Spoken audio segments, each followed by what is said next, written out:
C section moms का one of the most favourite question ये है कि हम एनेस्थीसिया कौन सा लगना चाहिए, कमर में दर्द वाला या फुल बेहोशी वाला। ये वो क्वेश्चन है जिसका मुझे बहुत दफ़ा आंसर करना पड़ता है। मैं हूँ डॉक्टर सादिया मुमताज़ और आप देख रहे हैं गायनी टॉक्स। एक तो ऑपरेशन का स्ट्रेस और दूसरा स्ट्रेस क्या है जी, कमर में इंजेक्शंस लगने हैं। हमें 90% जो हमारी ख़वातीन की आबादी है जिनके सी सेक्शंस होने हैं, उनको ऑपरेशन से ज़्यादा जो स्ट्रेस होती है, जो एक एडिशनल स्ट्रेस होती है, वो होती है कमर में इंजेक्शन लगने से। जो कमर में इंजेक्शन लगता है जिसके बाद फिर ऑपरेशन होता है। तो आज इस वीडियो में मैं बहुत डिटेल से ये दोनों टाइप्स के एनेस्थीसियाज, यानी एक होता है जो मुकम्मल बेहोशी जिसको हम कहते हैं, और दूसरा होता है रीजनल एनेस्थीसिया, यानी जिसमें हम कमर में इंजेक्शन लगा के लोअर पार्ट को सुन कर दिया जाता है, उन नर्व्स को नम कर दिया जाता है।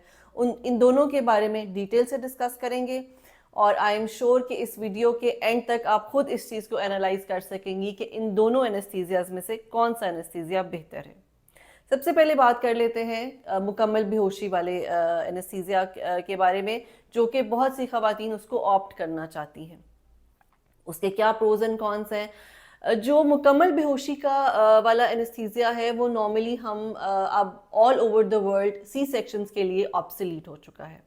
और उसकी वजह ये है कि उसके कुछ साइड इफ़ेक्ट्स हैं जो कि मदर पे और बेबी पे आते हैं, और उनको अवॉइड करने के लिए हम रीजनल एनेस्थीसिया देते हैं।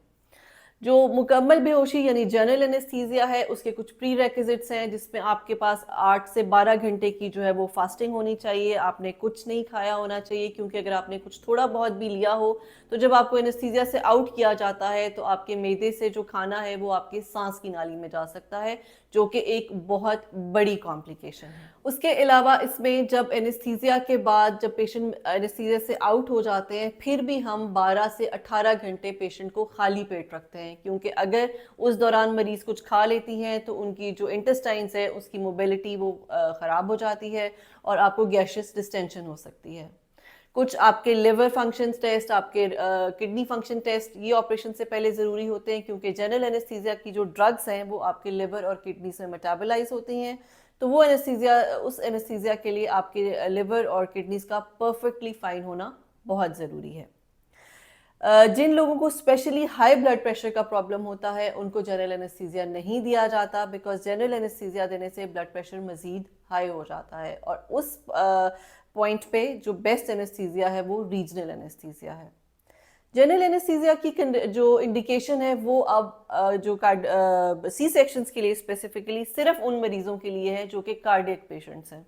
उसकी वजह यह है कि जब स्पाइनल एनेस्थीसिया दिया जाता है तो बीपी थोड़ा लो होता है, तो आपके हार्ट को ज़्यादा पंप करना पड़ता है, ब्लड ज़्यादा पंप करना पड़ता है। तो ऑलरेडी एक कॉम्प्रोमाइज्ड हार्ट को जब हार्ट पंपिंग ज़्यादा करनी पड़ती है तो आपके हार्ट पे उसका इफेक्ट आता है। इसलिए वो पेशेंट्स जो कार्डियक पेशेंट्स होते हैं उनको हम जनरल एनेस्थीसिया देते हैं। अब आते हैं, हम डिटेल से डिस्कस करते हैं रीजनल एनेस्थीसिया, स्पाइनल एनेस्थीसिया, या जो आपकी लोअर बैक पे, जो आपकी बैक पे इंजेक्शन लगाया जाता है आपकी लोअर पार्ट को सुन करने के लिए। स्पाइनल एनेस्थीसिया एनेस्थीसिया वर्ल्ड में एक रिवोल्यूशन था। इसने बहुत सारे वो मसाइल जो कि जनरल एनेस्थीसिया से हल नहीं हो सकते थे, स्पाइनल एनेस्थीसिया की वजह से वो चीज़ें बहुत ज़्यादा ईजी हो गई। एनेस्थीसिया अप्रोचेबल हो गया, और पेशेंट्स के लिए और इवन के जो एनेस्थेटिस्ट हैं उनके लिए बहुत ज़्यादा कंप्लाइंट है, क्योंकि इसमें सिर्फ हमें एक स्पाइनल नीडल चाहिए और हमें वो ड्रग चाहिए। इसके लिए हमें कोई जनरल एनेस्थीसिया की मशीन, प्रॉपर मॉनिटरिंग, वो सब चीज़ें जो है जो कि जनरल एनेस्थीसिया में बहुत पिक्यूलियर किस्म की जो है हमें मॉनिटरिंग चाहिए होती है, स्पाइनल एनेस्थीसिया में इतनी कोई प्रॉब्लम्स नहीं होती। उसमें आपकी टेक्निक है जो मैटर करती है। इसके बारे में जो कॉन्सेप्ट पाया जाता है कि जी हमें कमर में टीका लगा था, उसके बाद सारी उम्र हमारी दर्द ख़त्म नहीं हुई, ये एक बहुत बड़ी मिथ है।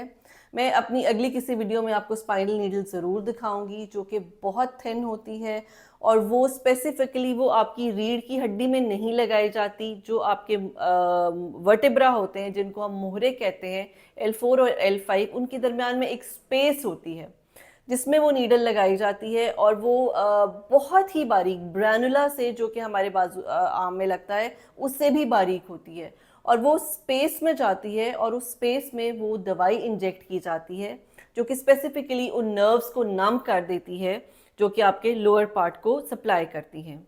और आपने ये देखा होगा कि जिन लोगों को स्पाइनल एनेस्थीसिया लगा है, एक तो आपको टच सेंसेशन फील होती है, उसके अलावा आपको ना पेन होती है और ना ही आपको प्रेशर होता है। इसके जो अच्छी चीज़ें हैं उसमें हम ये देखते हैं कि मरीज़ जाग रही होती है, हमारे साथ बातें कर रहे होते हैं, हम बहुत सी डिस्कशंस ड्यूरिंग प्रोसीजर करते हैं। मरीज़ को उसी वक्त अपने बेबी का जेंडर पता चल जाता है अगर उसको ऑलरेडी नहीं पता।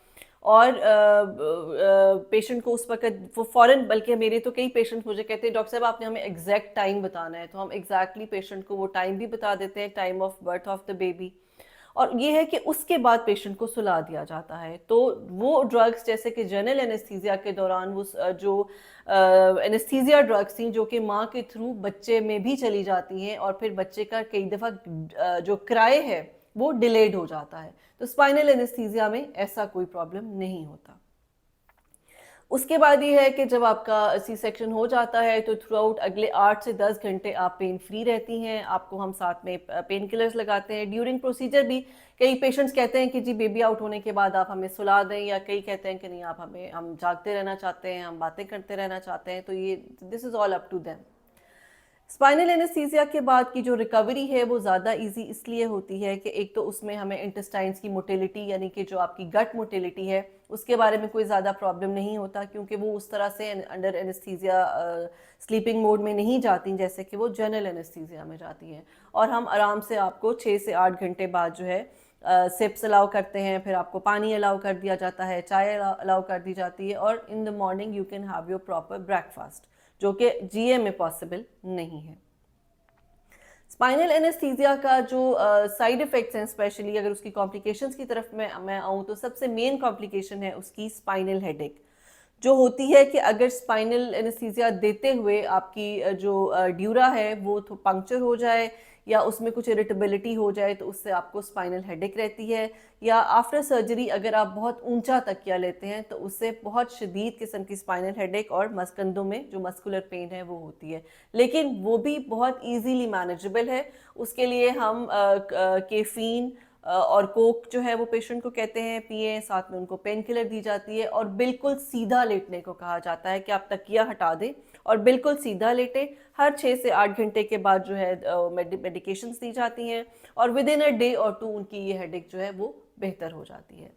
इसके अलावा भी अगर कोई कॉम्प्लिकेशंस होती हैं स्पाइनल एनेस्थीसिया की तो they are easily manageable as compared to general anaesthesia.